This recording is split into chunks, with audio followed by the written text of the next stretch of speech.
called the Jeremy curse. When Jeremy tells a brand it's going to die, it's going to die. The e-commerce Superman returns. Jeremy Horowitz breaks down how to maximize your business valuation, turning $1 million in revenue into a $6 million exit. Whether you actually want to sell it today or not, you should always be just preparing for a really strong, healthy business, because the best business to buy is the business that nobody wants to sell. Most entrepreneurs are not looking at their business as, I want to start this business so that I can sell it. 100%, if you're an entrepreneur and you own your business, this is the right episode for you. You need to know what metrics matter. What are the factors that you're looking for when it comes to valuation? When everybody should strive to achieve and kind of like the ideal outcome is... Welcome to You Won't Find This in a Book with Sam Saifi and Dan Castle. Welcome back. If you don't know Jeremy and you haven't seen our previous podcast with Jeremy, I personally haven't had that much wealth of knowledge thrown at me. So Dan and I had to get him back. So Jeremy, what's up, man? Thank you for humbling us with your presence again for round 2. Of course, you guys are too generous. Yeah, happy to jump in. Happy to dive into, honestly, whatever you guys want to talk about. These are usually pretty fun. So for anybody who is new here, one thing that's super important to note, Jeremy is the master when it comes to buying and selling e-commerce businesses. So Jeremy, in his newsletter, always is breaking down some of the biggest brands and really analyzing them, doing case studies, talking about ways that they can die. And I saw a funny comment on your LinkedIn today. I think it's from Adam Kitchen. He said, yeah, it's called the Jeremy curse. When Jeremy tells a brand it's going to die, it's going to die. And this is the way it goes. So yeah, today we're going to kind of dive into looking at how to actually exit a brand. What does that process look like? We're going to kind of pseudo use Dan's brand, Castleflex, as a case study in terms of an actual, real example. And then we're going to look at how we can actually unlock some serious growth. Once a brand reaches that 5 million plus mark, how do we get to the next level and break into, the next multiple? So I guess my first question here, Jeremy, for you is when it comes to actually buying a brand, right? What are the factors that you're looking for when it comes to valuation? So how can an owner position themselves to maximize their valuation of their brand? When everybody should strive to achieve and kind of like the ideal outcome is to be bought by a strategic. So this is like Unilever buying a CPG brand. I think recently P&G bought Tula a year or two ago, right? A strategic company where, they can weave you in bigger and better. Everything is greater together. Those will usually garner the highest valuations because you are essentially selling them as a great story and a narrative of how they can be a better company with you as part of it. The second one is financial buyers. So that's where we sit in the lane. I'll just broadly use the term private equity, but usually people who have funding themselves plus debt go acquire a business or an asset and then run it, bring in an operator themselves. And then the third one I'll kind of just put as like competitors or other people in this space. These can range, but usually these aren't the best outcomes for brands, or at least from what I've seen. Usually you don't really go to your competitor as your ideal acquisition, but sometimes they happen and sometimes there are roll-ups or mergers or things in that capacity where it can be a good outcome. So when you're looking at that kind of spectrum of buyers, and we're not going to talk about like workout and distressed assets because I'm sure that's what nobody's planning for. First major bucket, strategics. Strategics really care about you being a missing puzzle piece for their business. Usually they will value you against your revenue.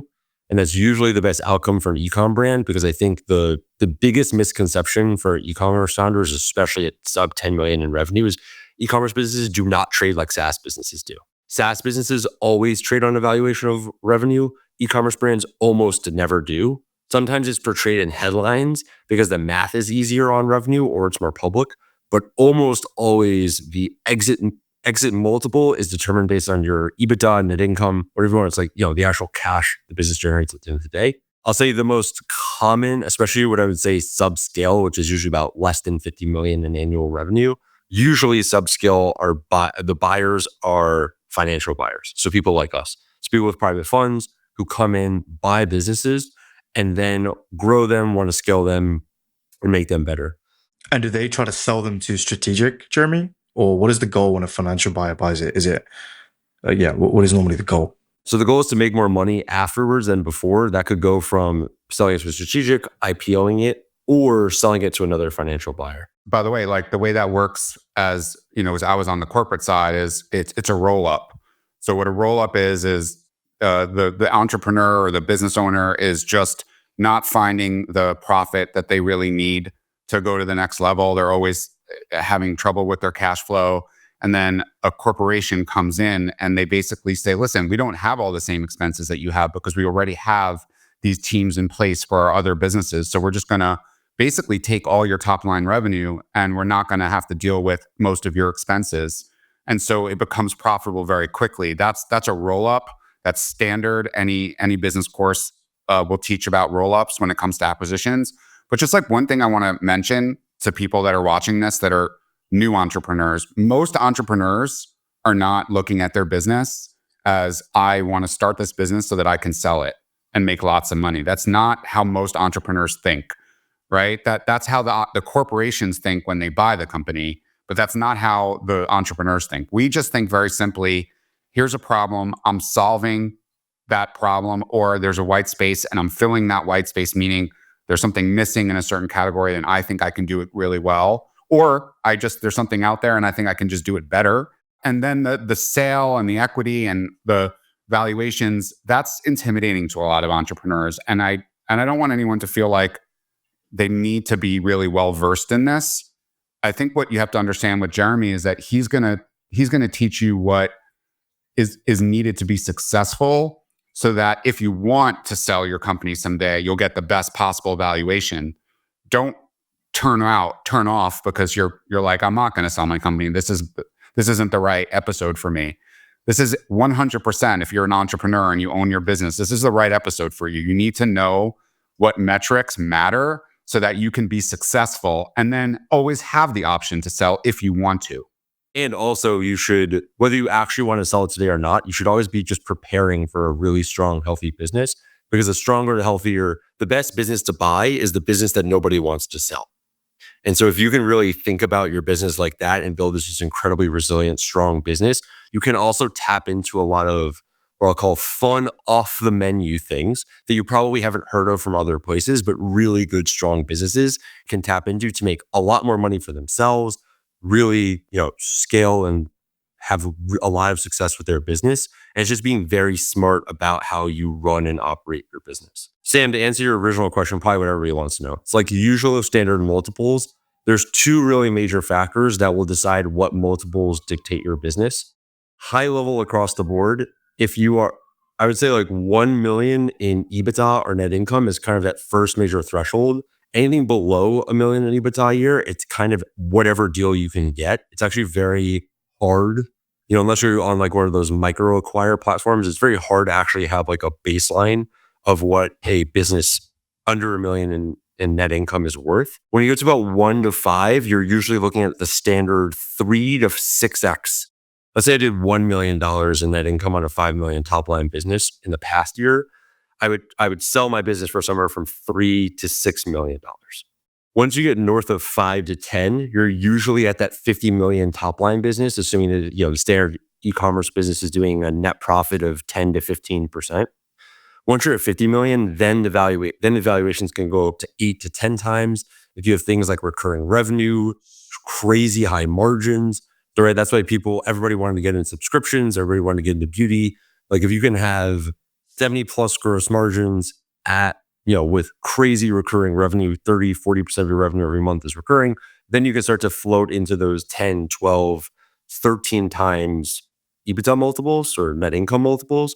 And then really, to get into that range also, or you need to be at like 100 million top line doing 10 million plus in EBITDA a year. And then that's kind of where we end. Past that point, you're really talking about like, major private equity or going public. So basically you get a better deal the bigger you go, right? Yeah, I mean, it's like some of these things are also just like the standard through points, right? Like the larger something is and the longer it's been around and the more stable it is, the higher the valuation is going to be, unless you can convince someone that your astronomical growth is a great thing, right? So Unilever buying Dollar Shave Club back in the day was a great narrative. It didn't actually end up working out. But the narrative back then is, hey, we're leveraging this new thing called D2C and Facebook ads. our growth is vertical right now. We're going to be the next greatest thing for you in men's cosmetics and and also probably women's cosmetics and wellness as well. Buy us and we'll scale to the moon. Now, Dollar Shave Club is a great example of why most buyers don't like short and exponential growth, because usually if you ride the rocket ship up, the rocket ship also comes down pretty aggressively as well. Versus if you're a 10, 15, 20-year-old brand, you've been growing 30, you're growing 50, 100% in the early days, then you're growing 20, 30% just year over year and just stacking, right? This is why, like, if you look at E.L.F, for example, as a public company, the stock is just trading insane valuations because they have something like 12 or 18 straight months of net profit increases. And they just keep stacking it and stacking it every quarter, every year. They just keep growing that number, and it's very consistent. And buyers like that a lot because essentially, like, if you think about it from our side, we're coming in and buying this thing that we've never seen. We have no idea how it operates, and the owner probably wants to be gone tomorrow once we write a check. And so there's from our side, there's a lot of there has to be a very high threshold to clear of essentially if that person does actually check out and go to Tahiti tomorrow and we have nobody to run this business, we'll still make money tomorrow and the next 6 months and 12 months. And eventually we'll need people to run it. But that is super important. And so those components really matter a lot. Then it's your key factors, right? What is your gross margin? What is your net income multiple? The finances matter of the business. A 40% gross margin business is not going to trade as well as a 70 or 80% gross margin business. I mean, get into why. It's kind of just also very high level math from how you run your business, right? The higher the gross margin is, the more profits you're going to have, the more money you're going to have to be able to spend on other things. The lower the gross margin is, you just can't. It's a much tighter. People were usually referred to as flying much closer to the ground.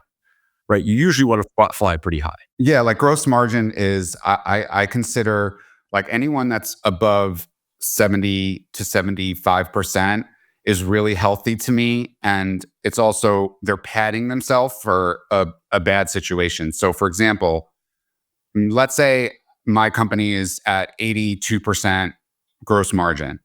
And then the new president comes in, and President-elect Donald Trump comes in, and he starts putting a 10% tariff on everything. And so I'm going to lose a bunch right there. And then you throw in inflation, or you throw in Meta having issues like it did this year that made ads less effective and cost per acquisition go up. So I can still survive if I can stay above, let's say, 65. And still deal with these situations and have time to move and adjust and maybe negotiate better terms with the factory or find more creative ways to spend my money. But if you are already at a low margin, you are not giving yourself a lot of padding. And then one bad thing happens that's out of your control. It could be a macroeconomic factor, as I just mentioned, and your business could be finished. So it's really, what Jeremy's saying is really important. Sam, you're on the agency side, so it's different. But as a brand owner, we have to have padding. So if somebody says to me, hey, you're at 80%, you're just greedy. Well, I disagree. I'm hoping for the best, but I'm preparing for the worst. And that's basically what's happening right now in Q4 of 2024. Meta is not performing the way it's been in the past. Hopefully new competitors bring it to a better place and they up their game. Inflation is really high. Tariffs are now being discussed, and he's not even in office. These are all very stressful situations for any company. 3 years ago with COVID, it was shipping fees.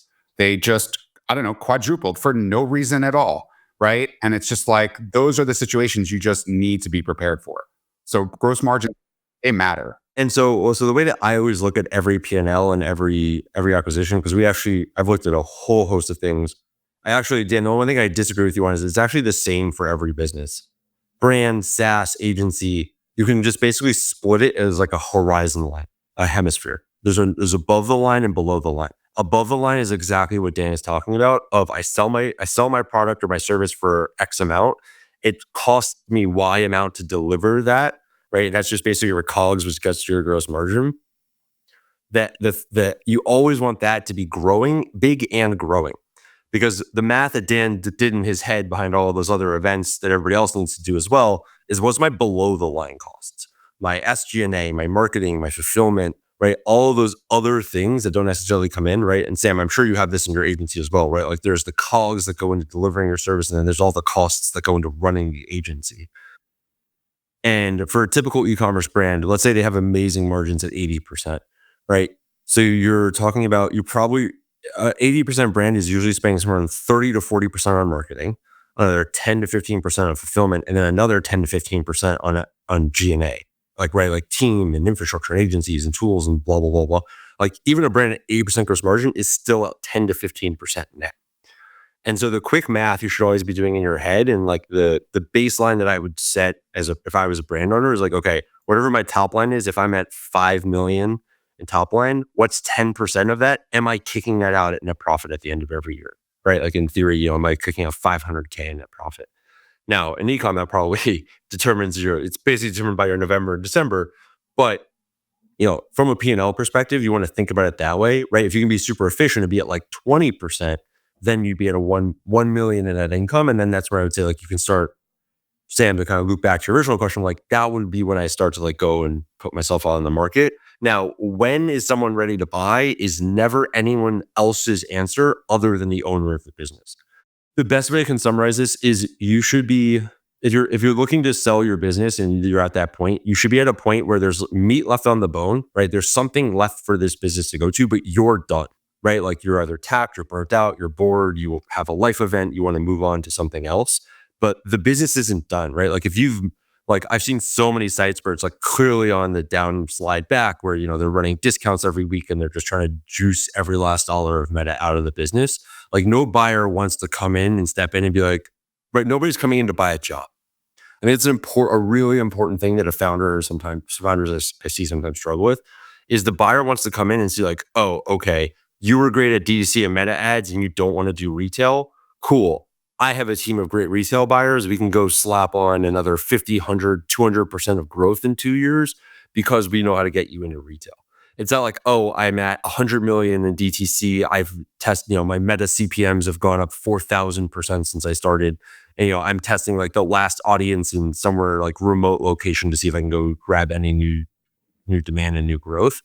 Like they want to see growth and they want to see that. But like, I think the biggest thing for the founder to think of is like, I'm done. Like this is not the next phase of the business, next growth. I don't want to go rebuild my supply chain. I don't want to go figure out the new ad platforms. I don't want to hire a team of 50 people. Like that's not me.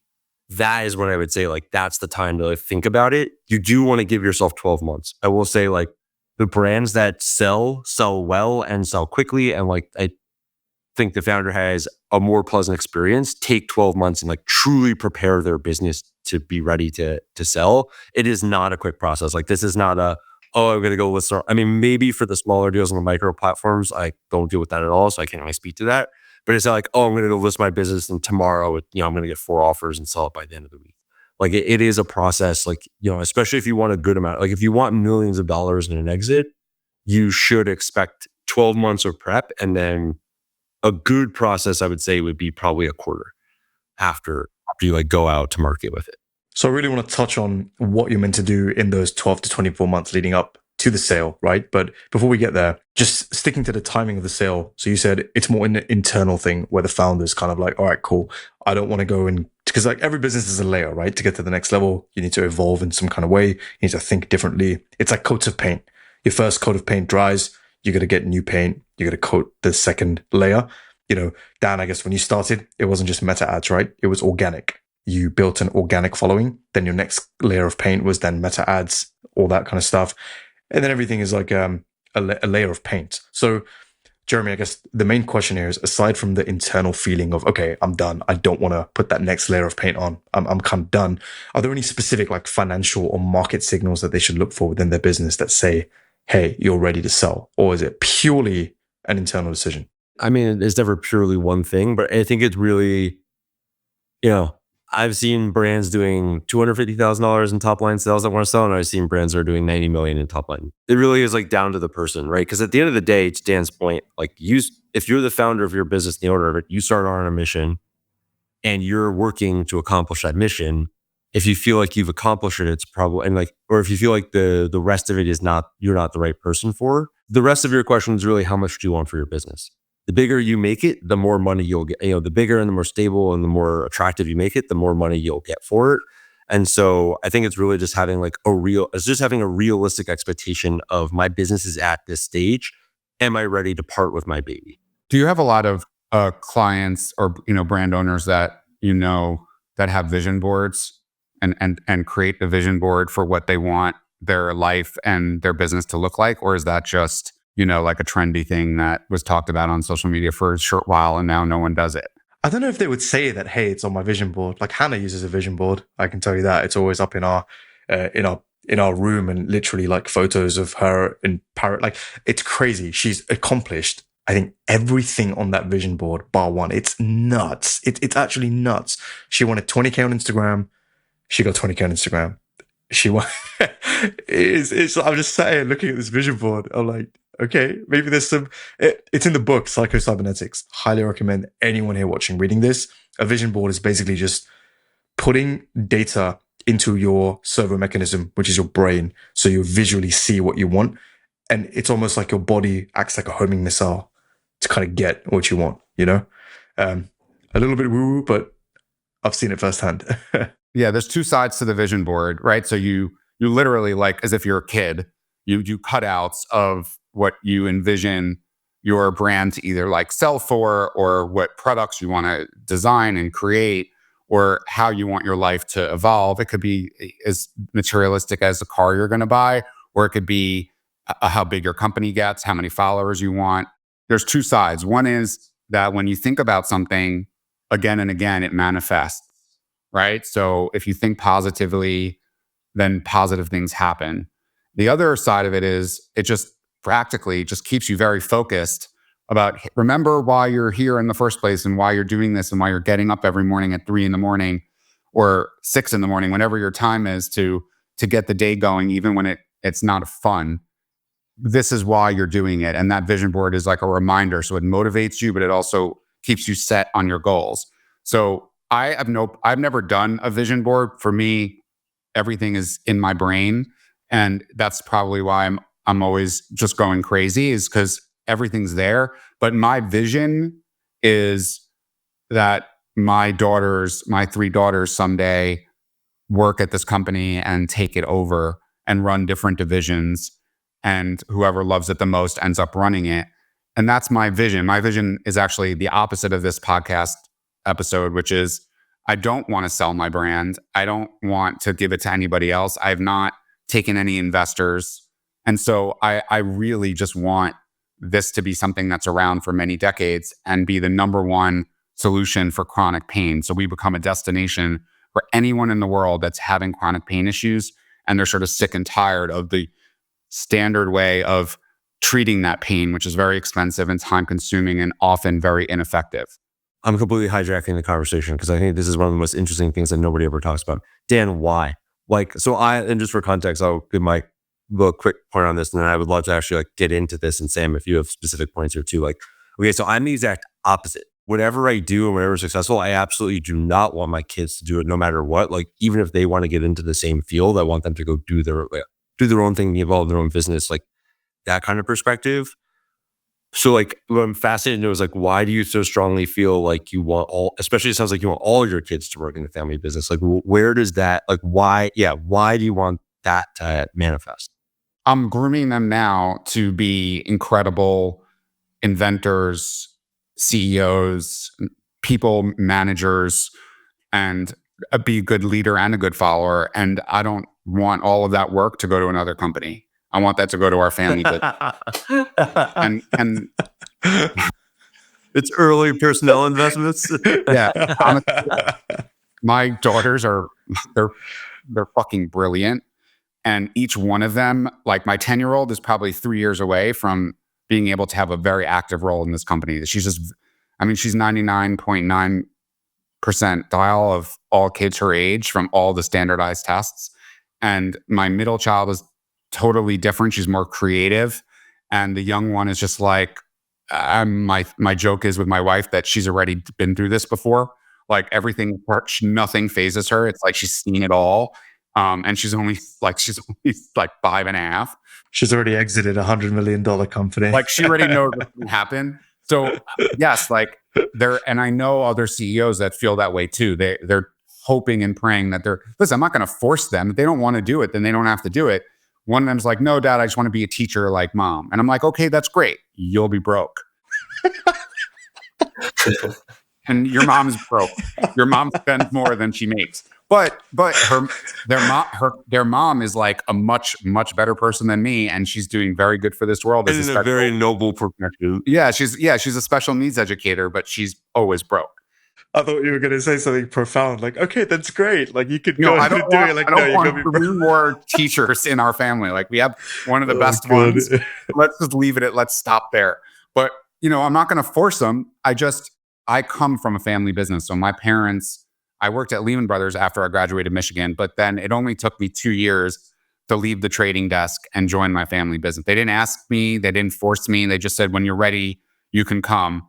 And my younger sister works there still with them to this day. And they've been running this business since 1981. My father and mother have offices next to each other and they work together every single day. So I associate it with a very good feeling. And also, I know how difficult it is to work with people in general and how dishonest so many people are. And unfortunately, a lot of people don't have mentors. And a lot of our podcast doesn't really exist, right? Where like people are actually really trying to help you instead of just get clicks. Like we actually give all the information, we give all the numbers. I feel like this is the best scenario for them. I really, truly believe I'm building something that no one else will be able to compete with as far as making them feel productive and happy and supporting them financially. I feel like that like traditional, I'm building a like institutional business that like kids can take it over and over kind of fell out of vogue over the last 10, 20 years. And so it's very cool and interesting to see like, and also probably a big reason why like you put your name on the business. Yeah, I guess it's very interesting. So my parents are very different. My mom mostly worked in corporate America. My dad had like a small independent business throughout my childhood. Dan, when you were a kid, did you want to build a health and wellness brand? My dream was to be an inventor. That was my dream ever since I was a kid. Okay. Yeah. I sat next to a man. This is wild because the products are now just launching now. It was so long ago. I was sitting next to him and it was like, I don't remember what it was, like a wedding or a bar mitzvah. And I was at this like really boring adult table and my mom was like, Dan, that guy that you're sitting next to, like you should find out what he does. He's like one of the greatest inventors. And I was like, ugh. So I started talking to him. He invented the call waiting button. No way. And then he invented a ladder. He invented a ladder that only has one step and it sort of goes up with you. So you don't need like the way a traditional ladder works is you walk up and down the steps. This walks up and down with you. And then the third invention that just went into the market recently, and I said, this is the silliest idea, but he says you wear this hat and it has like this infrared red light on it and it regrows your hair. That's a huge business. Yeah, that's him. So this guy is like one of the world's greatest inventors. All of his inventions are successes and globally used. And he's probably the leader in each of those. I mean, call waiting, he had no competition, obviously, for 50 years. But like, I remember leaving that and saying, that's what I want to do. I want to be like him. Dan, for everybody under 30 years old, you should probably explain what call waiting even is. Oh, right. So call waiting is when you have this like big heavy phone and you're on the phone and then you hear a doot, doot. And like while you're speaking to someone, that means someone else is trying to call you. So then you just press a button and it holds the person you're speaking to. You pick up the person that's calling and you can either merge them together into a conference call or you can just drop one of them and either get back to the original conversation or talk to the new person and drop the old person if it's a better conversation. For everybody at the time, humans before this used to do that. They used to like, an operator used to connect people manually and all those other things. So at one point that was technology. Yeah, the call waiting button was a game changer. It was a game changer. It's like, Mom, I got to go. Dad's on the other line. Like, right. But you don't have to hang up on Mom. Right. I was gonna say, okay, so it's like to tie this all back, I think Dan is also what nobody talks about enough of, like, the founder who actually does want to build and run a business for a very, very long time, I will say, like, especially those people need to know how the other game is played. I feel like I find a lot of founders who are like, I don't care about ever selling. I'm gonna run this business for until I die. I'm gonna die at my desk. My kids are gonna take over all those other things.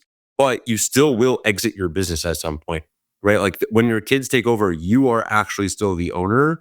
You will need to you will need to figure out a peaceful transfer of ownership onto whoever takes over the business next, whether that's someone in the interim, whether that's the kids, whether that's, a multiple of different layers.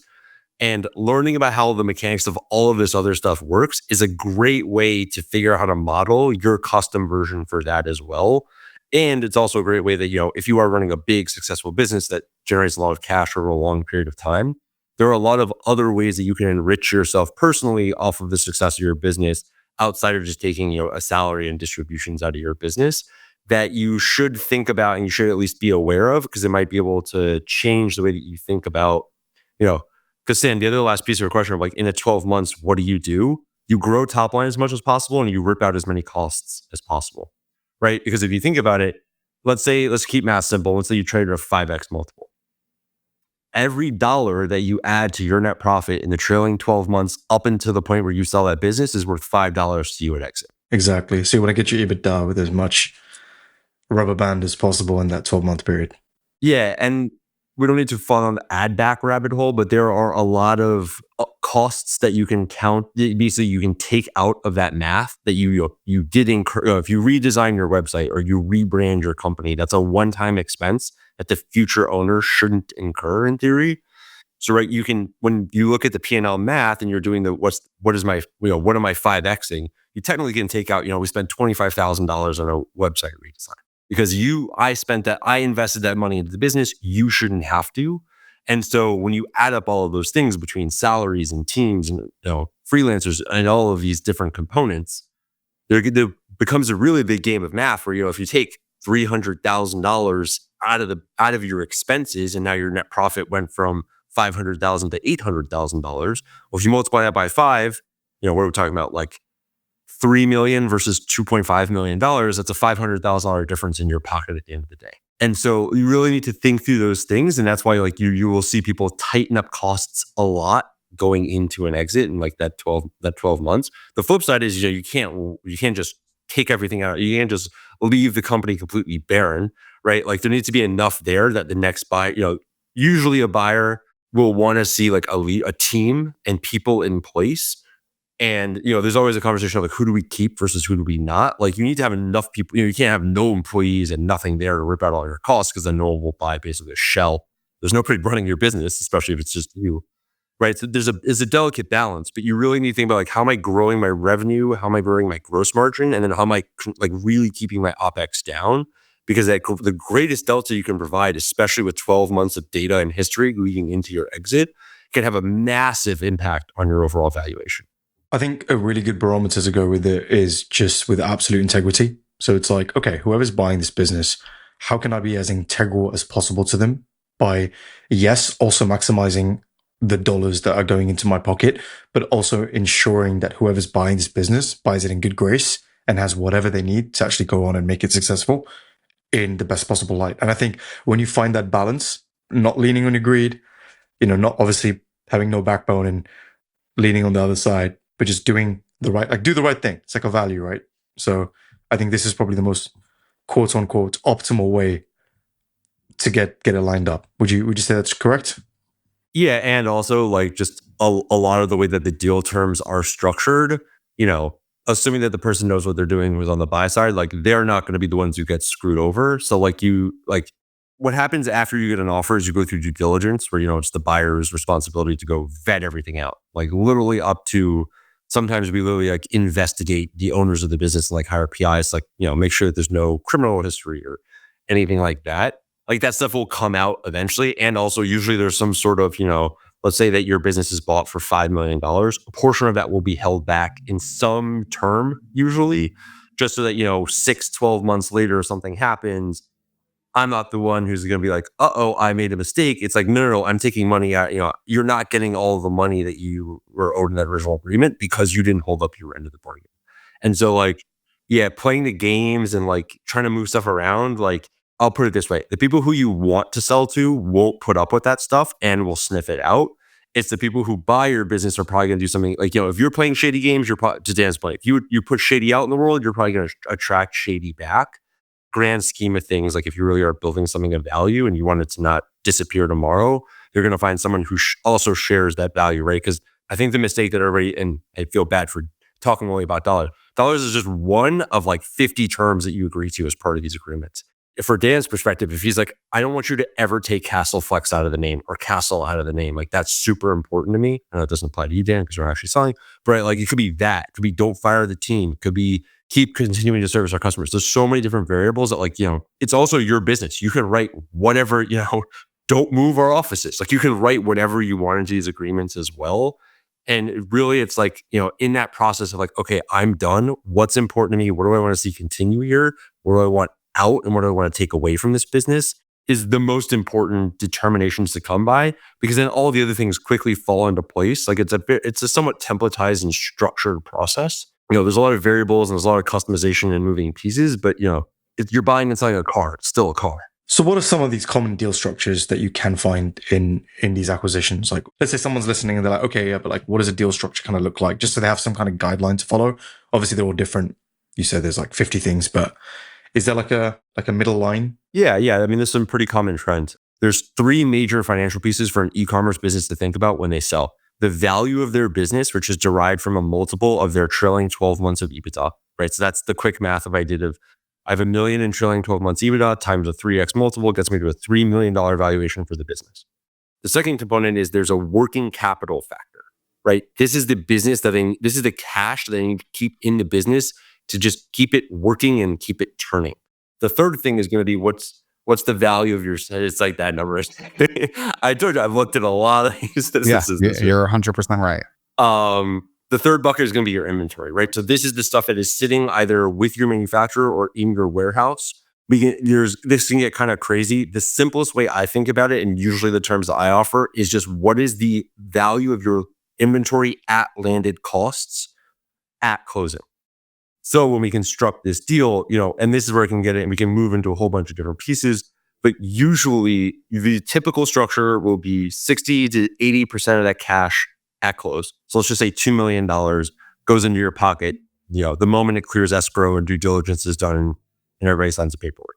Then typically some amount of the valuation will be carved out for working capital. So if it's $100K, we'll pull out $100K out of that $3 million and that will sit in the business as working capital. It's usually a negotiation back and forth of who puts it in and keeps it. Then the remaining balance of the value of the business at $3 million usually will be kept in one of 3 ways, either an earnout. So the business has to hit X valuation and metrics. Maybe it's like it does $1 million in net profit the next 2 years. If it does that, you get the remaining $500K. If it doesn't, you don't get it, as kind of like this business is good and solid and you stand by it. Another way is what's called an owner's note or a carry. It's essentially just a loan from the founder. So it says, if I'm buying Dan's business and I owe it, and the remaining balance is $500K, Dan, I'm going to write, you're going to give me a $500,000 loan and over a couple of years, I'm going to pay you back with interest and that kind of structure. The third one is usually what's called a roll, which is, Dan, I'm actually going to buy 80% of your business. And then you're going to roll 20% of equity into the new company that I build after I buy your business. And then you're a small ownership. You're not really involved in the day-to-day anymore. Maybe you're an advisor or consultant, things like that. But if I go and I sell the business, you're going to get 20% of that sale. Let me give you an example of why my way of, obviously I'm biased, of going into a business and not ever wanting to sell it benefits the consumer. So every single decision that I make is not in the mindset of I'm going to exit and I want to get the most, I want to suck the most out of this brand that I can so I can get the highest valuation. It's how can I create the best chronic pain solutions for people that are really struggling. And I want every single aspect of their purchase experience, from UX, just even going onto our website, that user experience to be amazing, to the packaging that they receive, to the quality of the product, to how well it works, the fact that it won't break. We have a less than 0.5% return rate compared to the industry average of 20 to 25. These are the things that are not a surprise to me, that are very much a surprise to other people that analyze the business, because I'm thinking about this as I'm going to be passing this to my children someday and not selling to Jeremy. So I'm literally doing like every single thing that I can to make this really special at the expense of profits and at the expense of getting the car that I really want. And so this year, if you look at my numbers, which I know you look at all the time, because I show Jeremy and all the time, Sam is my agency for retention. So they both know my numbers. But what you guys don't see is all the new things I'm developing, all the new inventions. And you'd say, Dan, like, why are you've got such a hit with CastleFlex. You've solved stretching and mobility. Why would you need to like spread yourself thin? Because there's other chronic pain issues that I deal with and that people I know deal with that I think need solutions. And I'd rather put my money into those than take the money out and put it into my bank account. And you can apply that mentality to every single thing that I do. And so who wins? The consumer wins. I'll win long term, but short term, I'm probably not as sexy in the numbers as maybe other businesses might be. I've taken a very big risk. Like we always say the 80-20 rule.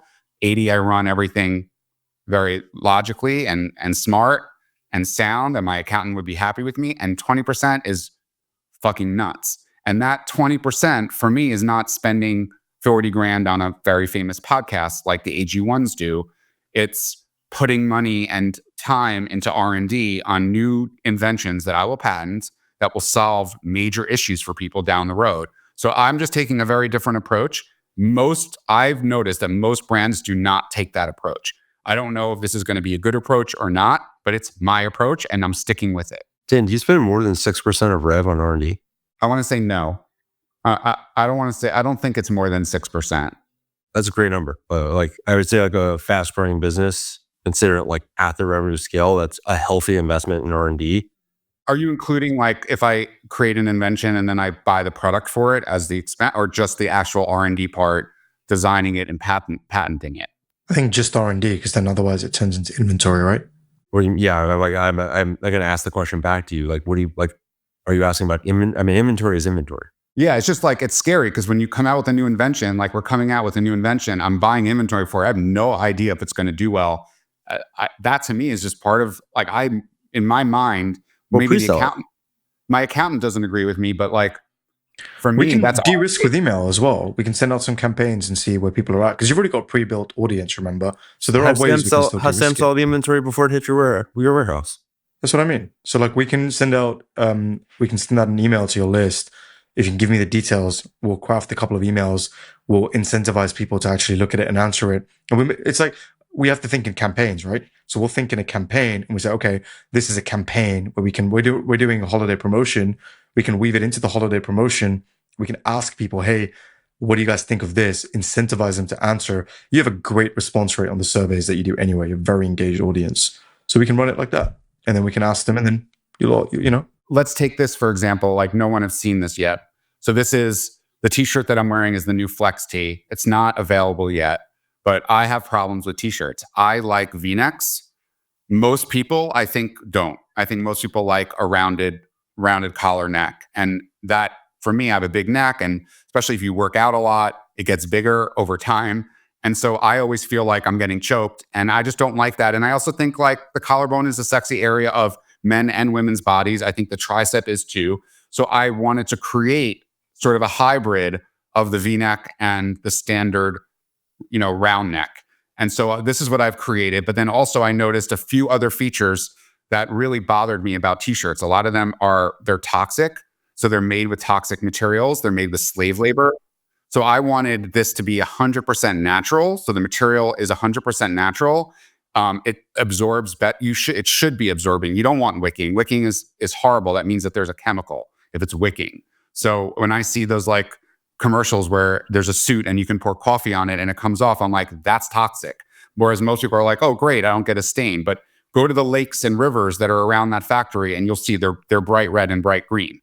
And I've been there in Bangladesh and Sri Lanka and I've seen them myself, right? Because that's my background. I want made in America. I want natural fabric. I want a very unique neck that satisfies my love of the V-neck, but is not as obnoxious as a V-neck is.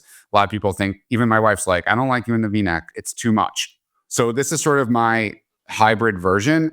And then because we're an athletic company, you're using your arms, they're going to stretch as you're working out. And then I have other sections to the t-shirt that move with me. So my t-shirt doesn't pull. So we were looking at athletes like Djokovic, when he serves, his shirt, and when he's at the highest point of his serve, his shirt is actually pulling, and you can actually see his stomach and even sometimes half his chest. And it's just very awkward. And that to me is creating resistance on his serve. Just another thing that he has to deal with. And centimeters matter when you're at that level. And so this actually prevents that from happening. And then I also added a pocket in the back because I come from herniated disc, L4, L5. That's the key area of the lower lumbar. And I want the hot pack, cold pack to be able to be inserted in there easily so that I can get, while I'm on a call with you guys or on a Zoom, I want to be able to have either the heat or the cold, whatever I need for my lower back. And so these are all the things that I wanted to create that I haven't seen in the market. So you might say that's like the dumbest thing. Like you've got such a winner, going into apparel is so risky. That's my 80-20. This is my 20. This is my 20% of the risk of what I do. I have no idea if it's going to work. We'll run some email campaigns. We'll run some polls. We'll create a wait list to try to reduce my risk, right, Sam? But at the end of the day, it's still going to cost, I still have to develop this. I developed it with an engineering team. There's always an inherent risk as well. There's a risk. Ultimately, people, what I've noticed with surveys is what people say isn't often how they behave. And there is normally a discrepancy. People will say, yeah, it's great. And then when it comes to actually going and buying it, that's why you want to do these things with a pre-order of some kind. It's like, all right, you like it? Cool. Here's a pre-order. This was one of the last things I did as a brand. Here's the full play on the brand side. Here's the full playbook. Like when I worked at a brand, you send emails and SMS campaigns. You don't ask, or you don't buy this. You ask, are you a V-neck or are you a crew neck person? You ask, what colors do you like? You ask, you basically just mine all the information you want to get out of them. Does it ever bother you when the shirt pulls up? Then Sam can go take who's everybody that said that they didn't like, that they had a problem with V-necks and that they liked it. And then they just segment and say, hey, you guys wanted this. We made it for you. Here you go. And we would do these massive launch days of just, hey, this thing you asked for, and that, they can name it. They can come up with the cup. They can vote on the colors that you make, right? Because black and white are usually the standards, but your audience may love, I don't know. Yeah, it's like pink or green or heather or, right? And then you can pick your colors. And the most important part, Dan, for you on the risk piece is if you do any type of voting mechanism, what we eventually did through like phone case designs was we made inventory purchasing decisions based on what had more reactions to it, right? Like when we posted in our Facebook group, God, it sounds so old, but we posted in our Facebook group and we saw like, I don't know, it's one thing like lavender marble got 9 or 10 times as many comments and replies as every other variant we did. We bought 2 to 3 times as much lavender marble inventory for the exact same product as we did for like the 3 other variants. And we still didn't have enough. And so like, it's a really quick feedback loop where people get interested. And then it's like, hey, you asked for this thing. It drops 9 a.m. next Thursday, go buy. Or you can pre-order it, right? One of those 2 things. But also it's this data back to your ops team of like, hey, what is more popular? Where should we make our bigger bets? Where should we inventory? And then it was also good feedback as for stuff we already built, stuff that did not respond well. We knew we were going to have to discount it faster because it didn't respond as well. And we needed to move to the inventory faster.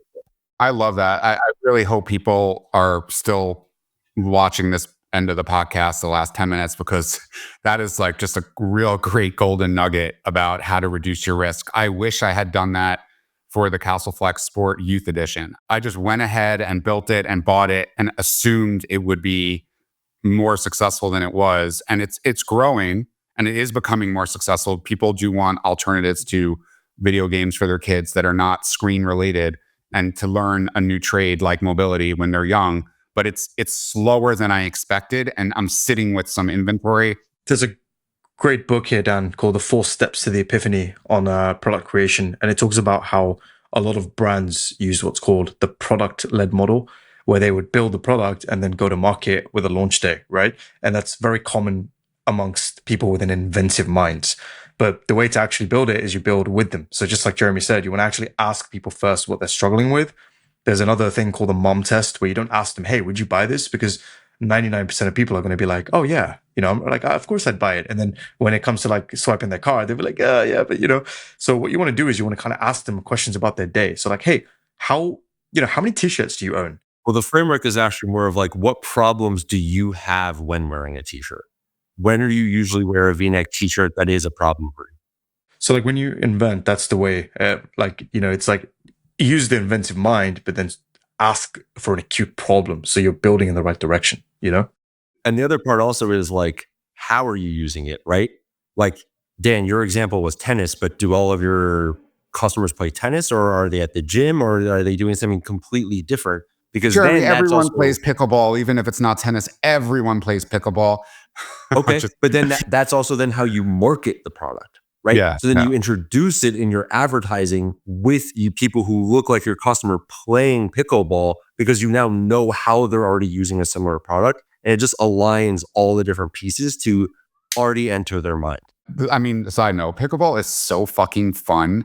I mean, I was at some boring like breakfast the other day for a post-wedding thing, and I just grabbed the kid and my nephew, and I was like, let's go in the front yard and let's just play pickleball. We had a net. We just rolled it out on the driveway, and we had a full game. I was exhausted, drenched, felt like I got a great workout. Everybody else came out of the house stuffed and feeling disgusting. And I was like, I've lost 4 pounds of water weight.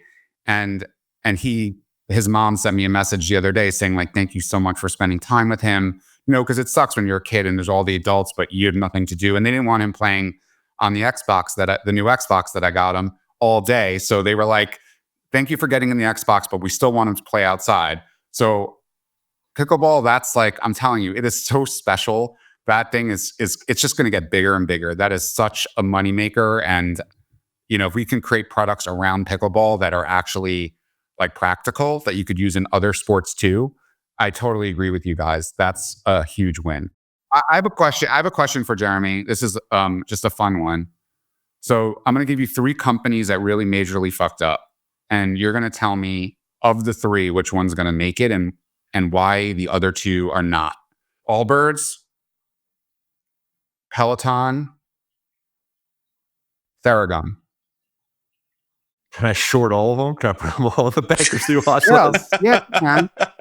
You can. I mean, these are the best of the best, right? Is what everyone thinks, that they're the best of the best. Why are people so mistaken by these 3 brands? Why are they failing? And why did they fail? And which one can make it if any of them can? Yeah. I mean, so I've covered both Allbirds and Peloton at length in my newsletter. So if you want the full deep dive on both of those, I'd go there. Just so people understand, he breaks it down in a fun way. Like, you don't have to be a business major to understand Jeremy's blog. Like, it's just fun. It's like, this is what they set out to do. This is how they really majorly fucked up. This is what they need to be doing instead. This is how they can fix it. This is probably why they won't fix it. It's a fun blog, and it's anyone that loves branding and business and just like the journey of life, like, you're going to enjoy that blog. I've never gotten a blog from you that I'm like, that was crap. Every single one is like framed in my office. It's like, oh my God, I just got, like, I have a folder of printouts of your blogs. They're so rich. Thank you. I have fun with them. I'm going to also take that clip and make it like the main sign up page of the newsletter. Okay, so to actually answer your question, I think Theragun will probably live on as a product line in another company. I think that someone will scoop them up. They will be, one of the fitness or massage. It could either go to the luxury space and be like kind of what Brookstone used to be and kind of sharper image, the stores that just had a bunch of random fancy stuff in it, or it could go to a company. I don't know. I can't think of a great acquisition for them right now, but one of these new fitness health tech companies like a Whoop or a Oura Ring or something or Apple Fitness, like something in that capacity of, I want to spend a lot of money to have the physical therapy experience at home. The quick TLDR, Allbirds just lost their way, right? Like, they were the cool Silicon Valley, I've got to project and show that I have a lot of money and I'm good for the planet and I do good. and then they just try to appeal to everybody, and they just like are going to collapse because they are just lost in the middle and just spending way too much money in too many places and too many things. Peloton has a negative gross margin on their bike sales. So like when you look at their P&L, they lose money every single time that they sell a bike. I've never seen a business survive when you lose money before your marketing, sales, G&A, all the things that they cost to run your business. So how do they survive? Is it just because they have such big reach? Is it like the Facebook model, right? Where like it's not profitable, loses money, Uber, but it's got such a wide net of people it touches that it's an asset in itself, regardless of the financial side. I think what you're asking is like, is the subscription model of Peloton going to compensate for the lack of profit on the hard devices? So it doesn't today. There is an argument that you could still. There's an argument to the loss leader kind of, or there's some potential to the loss leader argument of sure we'll lose a couple $100 on every bike we sell to eventually make like $16 a month on the subscription service. I don't believe that. I also think like if they were just intelligent, and this is my M&A case for Peloton, either have Apple Fitness eat the whole thing. Like I think Apple is one of the few brands that could actually turn them around. And people, if you just slap an Apple logo on a Peloton bike, people will buy it regardless of the price. If Apple can't step in to save the day, and I honestly don't know why they would, Sam, my thought is actually because the subscription business is highly profitable and it's growing faster than the bike sales are. So what you would do is you just carve out, you basically just sell off the bikes or shut down that business, get out of bikes, and then sell off Peloton Fitness, like the subscription service, to Netflix or anyone else. It's a massive, you could even run that in and of itself. It's a massively profitable, massively successful business. So you could do that on any bike though? Yeah, well, the big thing that Peloton and like their expansion to justify being a public market, they have a treadmill, they have free weights, they have, you can do yoga and Pilates on the Peloton app now. Like you can do working out in a park on a Peloton app. Like the bike almost doesn't really, the physical product, even in their business model, the physical products don't matter anymore. What you're basically saying is that of the three, Peloton has the best chance, but it's going to be bifurcated, and maybe the part of it sold off, the hard devices or the hardware sold off or third partied, and it just becomes a software company. No, that's what I think should happen. Theragun has the best chance to survive because that's like a simple acquisition and just repurpose. I think they're going to run Peloton into the ground because they're going to just, I have to prove that this model works. And I think everybody makes this bad argument that like the subscription business wouldn't exist without the bikes, which I personally don't agree with.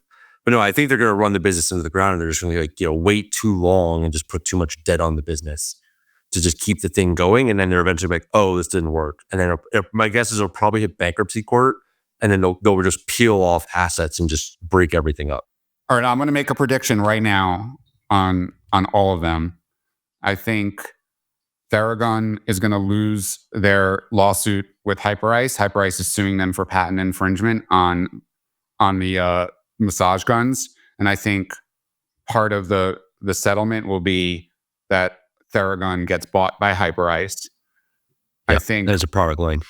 Yeah, and I think, and that's a roll up. That goes back to what we said in the beginning of the podcast. That's a pure roll up where they don't need any of the expenses and they can just take all the top line. It's just never the roll up you want to be a part of. If your competitor is suing you and you get rolled up, that's never what it is. That's the game. If they are found in court, if the lawyers pull them over and say, listen, we're going as far as we can with this, we're probably not going to win this. It's not looking good. The judge pulled me aside and basically said we're going to lose this. Like, then they're going to have to do a deal, and they're going to be doing a deal from a position of weakness. It is what it is. I think Allbirds, that will end up getting purchased, I think, by Jamie Salter of Authentic Brand Group. And he'll do a licensing deal with Adidas or one of those types, or he'll make Allbirds part of Reebok, which he owns. And then I would say those are like my predictions on those two. Not really sure about the third. It's wild to me that CastleFlex is more profitable than all three companies combined. That's just insane to me. And you guys know my numbers. Like, that's insane to me. I should not be more profitable than the three most famous companies in the world in those spaces. It's just wild. And that just goes to show you that don't believe the hype. Like at the end of the day, what Jeremy and Sam talk about is they talk about having a good, solid business with healthy margins and profits and growth and metrics being achieved. And that's the story here. And if you're too focused on hits and clicks and likes and how many people know your brand, we always say, like, if you're in business to make money and that's the only reason, you're going to lose it all. That's just something that time and time again gets proven. Well, they're also just so much better business. If you want to make money, don't get into e-com. There are so many other better businesses to make money. Yeah, e-com, you got to have a passion and put something out there. But Jeremy, the last time we asked you an absolutely epic question, which was if there was something that you wouldn't find in a book, what would it be? And I still remember that one. It was one that really I stuck with for a long time. You said, spend 5% of your time after, in your week, focusing on the next thing, whatever the next thing is, right? So for anybody who did miss it, probably one of the best pieces of advice that Jeremy had given, spend 5% of your time in a week on whatever the next thing is that you've been putting off or procrastinating. Just take 5% of your time and just start exploring it or laying the foundation for it.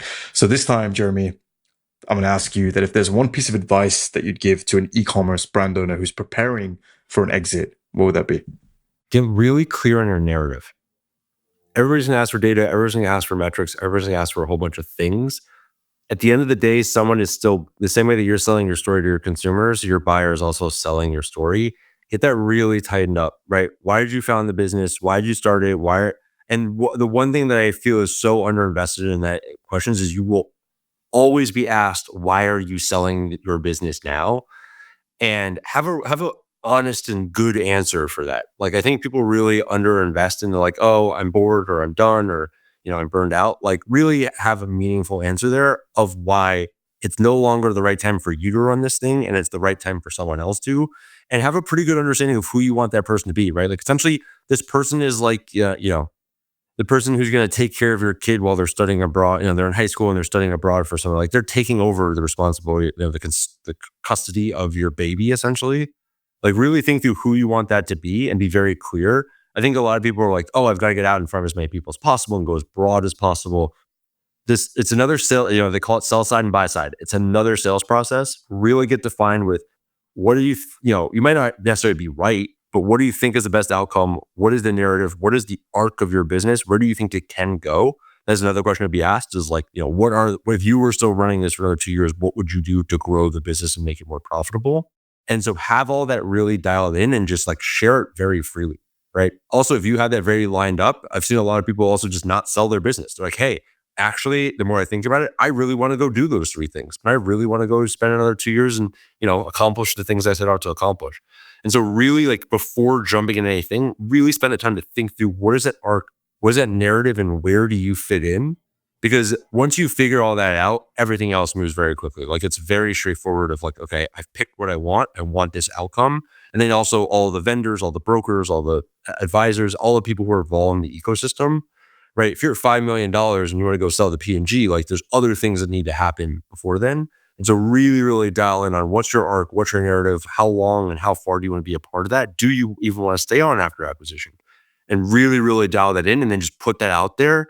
And just like you did when you founded your business, you put that out there in the ecosystem enough, you'll find the right outcome for you. I love that so much, man. I always talk about how important narrative is over metrics. And I think it's such an underinvested, thing. And I think throughout the full funnel, like, top of funnel, ads, everyone's stuck in metrics. Yeah, important. Narrative, I think, is what actually drives those numbers. Same with retention. Metrics, yeah, great. Narrative is what drives it. And I think your overall brand can be put in a narrative container. So that is awesome, Jeremy. Thank you so much again for gracing us with your time. I'm excited for the part 3 because there's never enough parts with Jeremy. There's always just the whole world of information. I'm going to tell you what part 3 is going to be. I'm going to analyze and present on the value that I've gotten from Sam and Jeremy. And I know they're not cheap. They're expensive. They're at the top of their game. And a lot of companies probably pass on them because of it.